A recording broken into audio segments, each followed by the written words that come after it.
Hay personas en todas partes, como ha dicho Juan Luis, absolutamente admirables, que además muchos que dedican su vida a ayudar a los demás.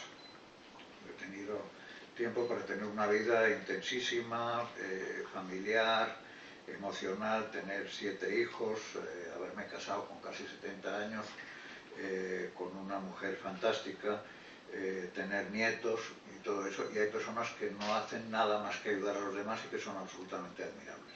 Esa es una constatación.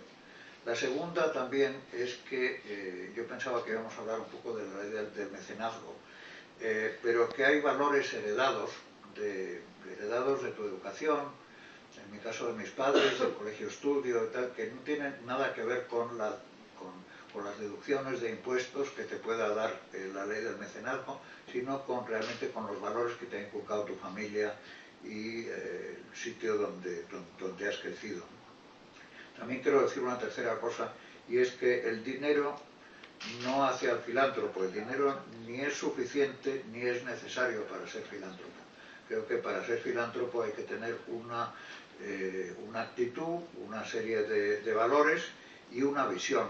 En el Banco Mundial decía muchas veces lo que falta no es dinero, por ejemplo en África, sino lo que falta son proyectos, y proyectos viables, como sabe muy bien Alejandro y Olga de los Santos en Aymón.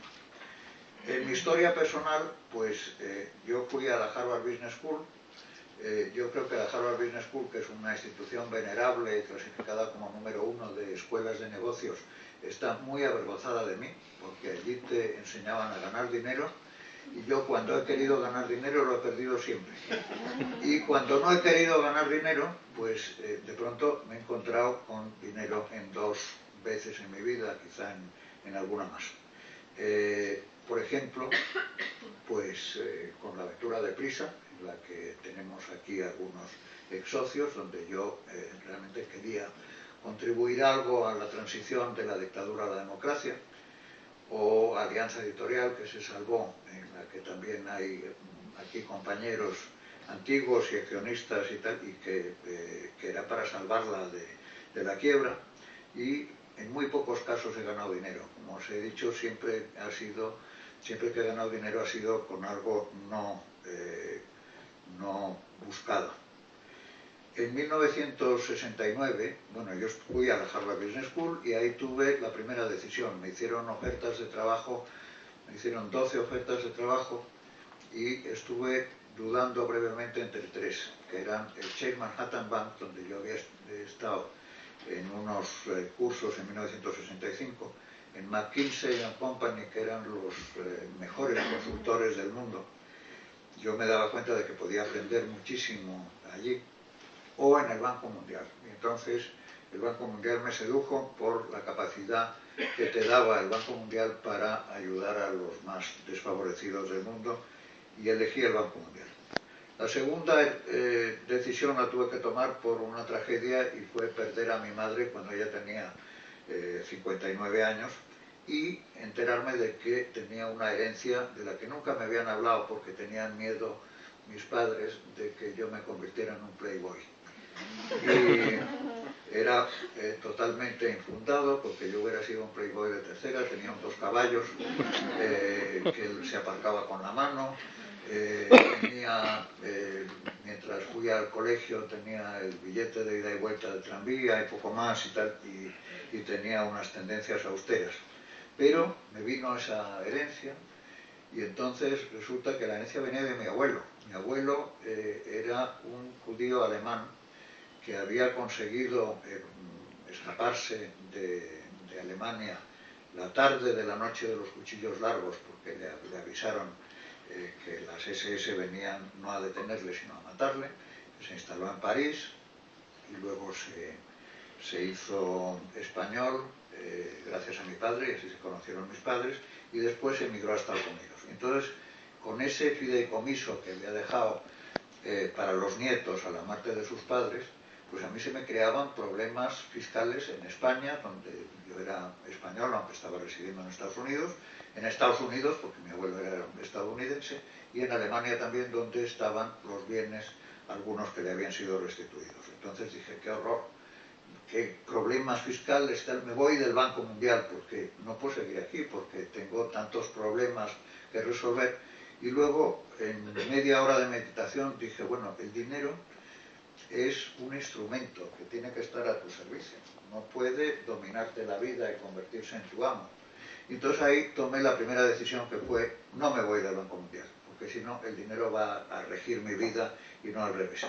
Ahora, segunda o tercera decisión, ¿qué hago con el dinero?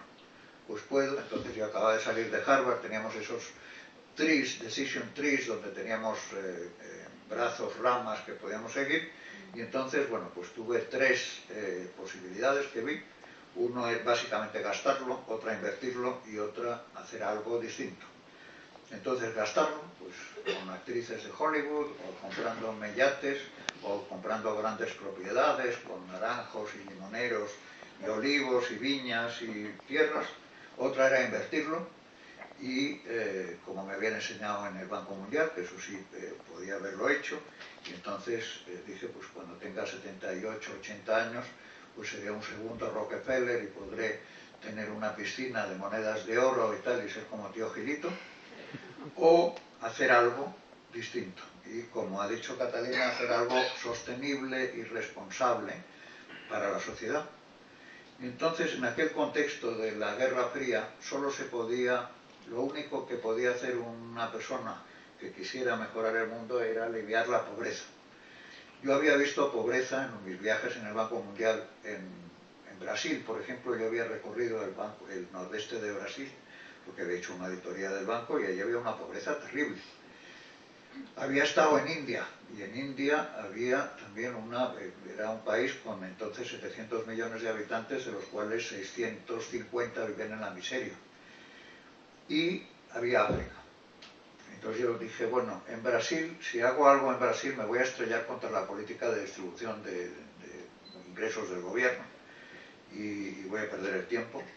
En los 8 o 10 millones de dólares que al final tenga de herencia de aquel tiempo, en India van a ser una gota de agua en el desierto, y en cambio en África, pues puedo hacer cosas, porque hay países pequeños y pobres donde se pueden poner en valor muchísimas cosas. Por lo pronto, África estaba en una política económica equivocadísima, orientado a sustituir importaciones en vez de aumentar exportaciones. Y entonces, pues decidí crear FRIDA, que era una organización sostenible para ayudar a los países más pequeños y pobres de África. En aquella época parecía que había países que iban a ir mucho hacia adelante y otros que se iban a quedar atrás. Los saharianos, aquellos donde había presión de la población sobre el territorio escaso, los países que no tenían acceso al mar, y allí se podían hacer, pues, fomentar el crecimiento de artesanías y de industrias orientadas a la exportación. Eso fue una decisión en 1975-76. Tuve la suerte de que en el 74 me ascendieron a una división donde tenía responsabilidad sobre los 45 países subsaharianos, y eso me dio una serie de contactos que me favorecían mucho para hacer FRIDA. Entonces, con el apoyo enorme del Banco Mundial, que hizo grandes declaraciones, aunque no dio dinero, pero sí hizo grandes declaraciones de lo buena que era la iniciativa, pues pude hacerlo. En el año 2000 tuve otra encrucijada cuando Prisa salió a bolsa y volví otra vez a verme con dinero. Y entonces María y Catalina habéis aludido a eso. Bueno, pues había la posibilidad de hacer, la posibilidad de filantropía son o bottom-up o top-down, o sea, o a raíz o del suelo hacia arriba, y crear proyectos como FRIDA o como la Fundación Maimona, que pueden tener un efecto transformativo sobre el mundo, porque se pueden reproducir. Si tienen éxito, se pueden hacer en muchos países. La Fundación Maimona, que fue ideada por mí, pero que luego ha sido desarrollada sobre todo por Alejandro y por Olga, que están aquí, pues ha conseguido unos impactos impresionantes, hasta el punto de que Los Santos de Maimona es, como casi todos sabéis, ya una de las 17 ciudades nombradas ciudades de la ciencia y la innovación al lado de Bilbao, Baracaldo, Madrid, Barcelona, Sevilla, etcétera, una población de 8.000 habitantes. Y además pues ha contribuido al bienestar del pueblo. Y ese esquema se puede trasplantar a Costa Rica o a Brasil o a los campamentos saharauis. Se pueden hacer cosas como ha hecho la Fundación Maimona y se pueden replicar y tener unos efectos transformadores sobre el mundo. O tratar de cambiar el mundo desde arriba. Entonces yo en el año 2000 yo he tenido la suerte de conocer a personajes como Mikhail Gorbachev, a quien conocimos en común Ricardo y yo, y la primera vez que vi a Gorbachev me habló de ti, Ricardo, como prohombre español y con gran admiración por el Club de Roma. El rey don Juan Carlos, por supuesto, Bill Clinton, al que yo había conocido ya antes de ser presidente, pero luego el rey me había llegado a la Casa Blanca, y con la colaboración de todos estos personajes, pues hicimos, no voy a insistir porque eso está en el libro y además ya habéis hablado, pues FRI del Club de Madrid, el Centro Internacional de Toledo para la Paz y otras organizaciones. Voy a acabar rápidamente contándoos esas 10 lecciones que yo he aprendido y que creo que son interesantes. La primera la aprendí en el Banco Mundial. Perdón si me extiendo, moderador. Por favor, estudia. Gracias. El primero lo aprendí en el Banco Mundial. Cuando ascendí a jefe de división, había una especie de coach, de personaje muy conocedor de los problemas de la gestión, y entonces a los 4 recién ascendidos nos dijo, bueno, ¿cuáles son los obstáculos que tenéis para desarrollar vuestra labor y optimizar el efecto de vuestra labor? Y entonces pues uno dijo, pues es que mis subordinados son un poco tontos. Otro, pues es que en los países de desarrollo son un poco tontos. Otro, pues es que no tengo medios informáticos suficientes. Otro es que McNamara me está llamando todo el tiempo y tal y me tiene frito. Y uno de pronto dijo, miedo. Y entonces el instructor, que había estado poniendo todas las demás cosas en la pizarra, borró todas y dijo, miedo. El miedo es el único obstáculo para conseguir vuestros objetivos. Y yo eso lo he tenido siempre en cuenta. Me parece que fue Franklin Roosevelt que dijo, you have nothing to fear, but fear itself. O sea, eso es la primera lección. Segunda lección me la dio el rey de España cuando yo volví en 1993 de la reunión de la Harvard Business School de mis 25 años y con esa impresión sobre la globalización y ganadores y perdedores y una competencia terrible. Y entonces escribí un artículo catastrofista en El País en noviembre de 1993, diciendo aquí tenemos unos problemas tremendos, problemas horrorosos del sistema de pensiones que no es viable, de un modelo productivo basado en baja tecnología, en la construcción que nos va a llevar a una burbuja, tenemos desempleo, no nos vamos a cualificar para el euro, las universidades son mediocres, tenemos un sector público que está creciendo y un funcionariado que está creciendo de manera incontrolable, y publiqué todo eso y tuvo mucho impacto. Me acuerdo que, por ejemplo, me enteré de que Mario Conde había hecho 1000 fotocopias y las había distribuido en el Banco Español de Crédito.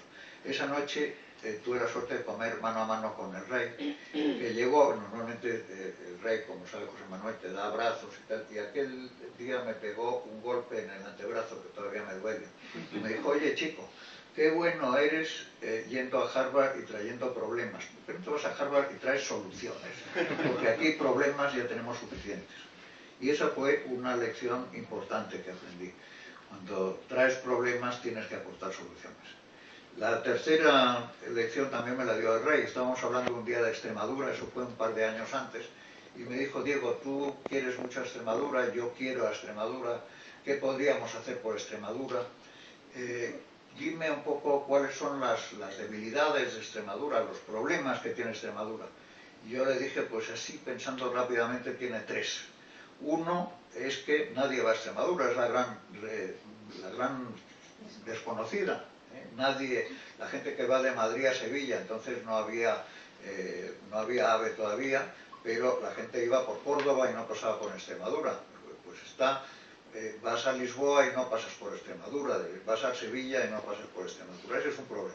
Segundo problema, yo soy presidente del Consejo Social de la Universidad de Extremadura y la universidad, que es terriblemente teórica y que no fomenta las prácticas, hay que corregir esa enseñanza tratando de que los estudiantes de último año, por lo menos, tengan prácticas en instituciones, en el sector privado, en el sector público, y no hay suficiente infraestructura o entidades para absorber a todos estos estudiantes para que tengan un aprendizaje práctico en la vida. Y el tercero es que en Extremadura hay un presidente, que es un tipo estupendo, que se llama Juan Carlos Rodríguez Ibarra, pero que es conocido como, entre el policía bueno y el policía malo, Felipe González y Alfonso Guerra, pues él es más guerrista. Entonces sale en los medios de difusión porque se ha expropiado una finca a la Duquesa de Alba, y no sale por algo positivo. Y entonces el rey me dio la tercera lección, que es, chico, te voy a transformar las debilidades en fortalezas. Primero, nadie conoce Extremadura porque no pasan por allí.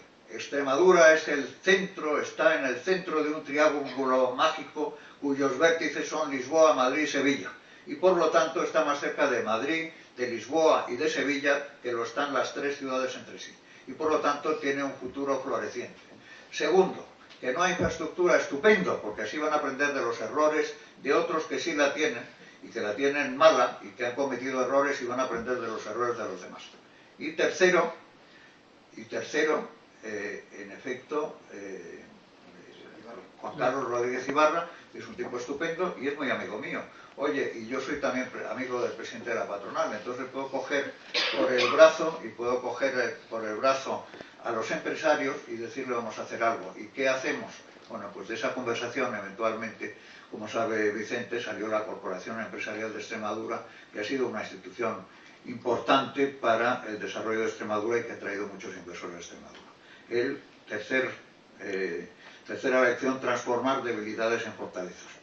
Cuarto, no me voy a extender pero resulta que yo tuve que evaluar a mis subordinados cuando acabé el primer año de jefe de división. Y entonces traje a un chino y le dije, Tom, has sido un tipo, siéntate, llamé a mi despacho en el Banco Mundial, has sido un chico estupendo y tal, has hecho tu trabajo de una manera, con una exactitud, con una puntualidad, cumpliendo los plazos, con gran competencia, eres un analista financiero estupendo, te llevas muy bien en los países de desarrollo y tal. Enhorabuena porque tienes una calificación de muy bien y tienes un 6% de aumento de sueldo.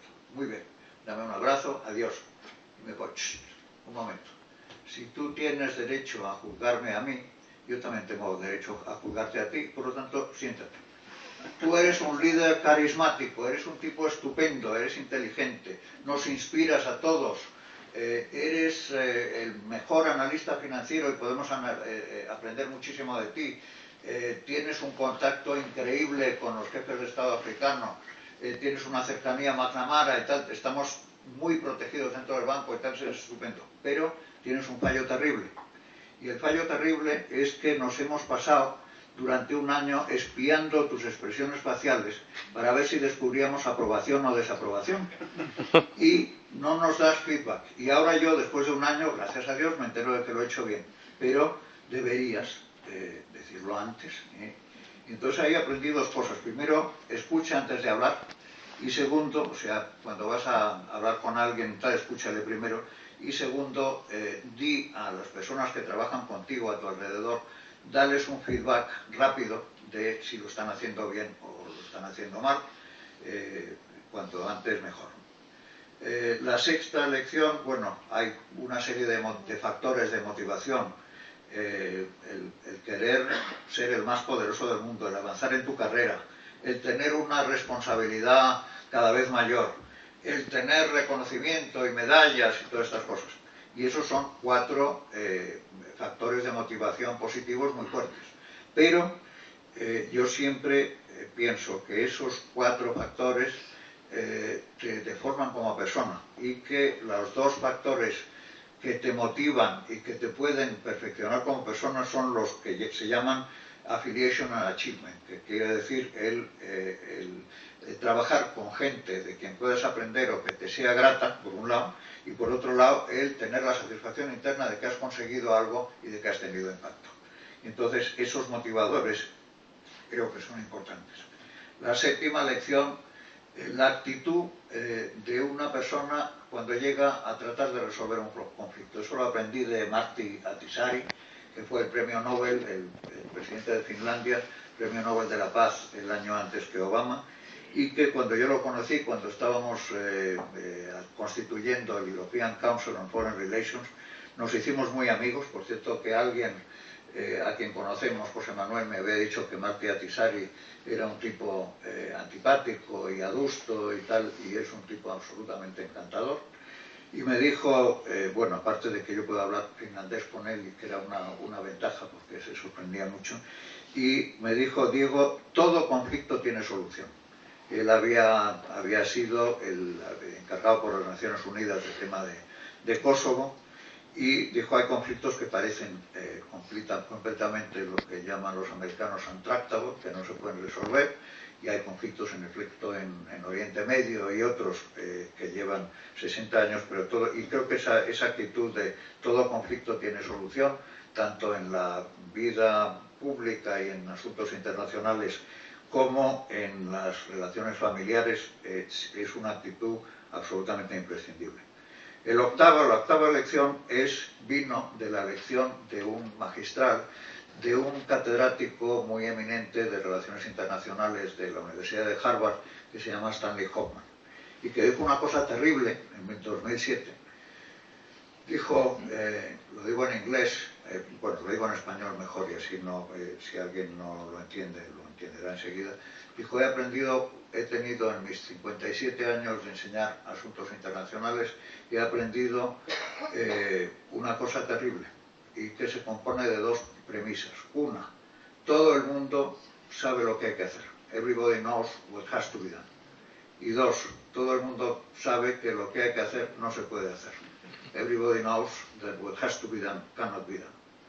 Entonces nos quedamos absolutamente desolados. En cuanto acabó de hablar, yo levanté la mano y le dije: Stanley, es una conclusión desoladora y fatalista. Danos una esperanza. Y entonces él dijo: sí, yo tengo una esperanza, perdón porque se me ha olvidado decirlo, pero es la juventud. Los undergraduates de Harvard son mucho más solidarios, enterados sobre lo que pasa en el mundo, mucho más interesados, sobre todo, más abiertos, y mejor preparados de lo que eran hace 25 y no digamos hace 50 años. El poder transformador que tiene la juventud nunca lo podemos subestimar, y hay que confiar en la juventud. La novena lección, bueno, me la dio al revés una profesora de sociología de Harvard, que dijo, bueno, la historia se hace por un agregado de movimientos sociales. Es decir, que los individuos no tienen ningún impacto sobre la historia.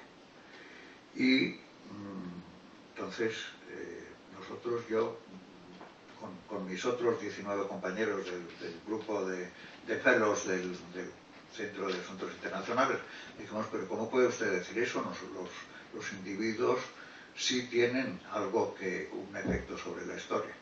Y entonces ya fue cuando ella dijo: bueno, le desafío a que me diga usted una sola persona que haya tenido un impacto sobre la historia del mundo reciente en los últimos 50 años. Entonces estamos en el 94 y yo le dije: por Dios, Nelson Mandela. El mismo Nelson Mandela pues ha evitado que acabe el apartheid con un baño de sangre. El mismo Mikhail Gorbachev, quizá de una manera no planeada, pero ha conseguido que el comunismo se autodisuelva y que la Unión Soviética se autodisuelva. Y realmente tenemos que pensar que el mundo no es determinista y que somos propietarios de nuestro mañana. No tenemos nuestro ayer, pero sí nuestro mañana. Y por último, 10ª lección, pensar en grande. Lo que habéis dicho de la megalomanía, Béchir Benyamin, que es el fundador de Jeune Afrique, Me dijo Diego, si piensas en pequeño, tus resultados serán pequeños, y solo si piensas en grande podrás conseguir resultados importantes y grandes. Dejo el otro decálogo para si hay tiempo en las preguntas y respuestas, pero termino aquí. Muchas gracias.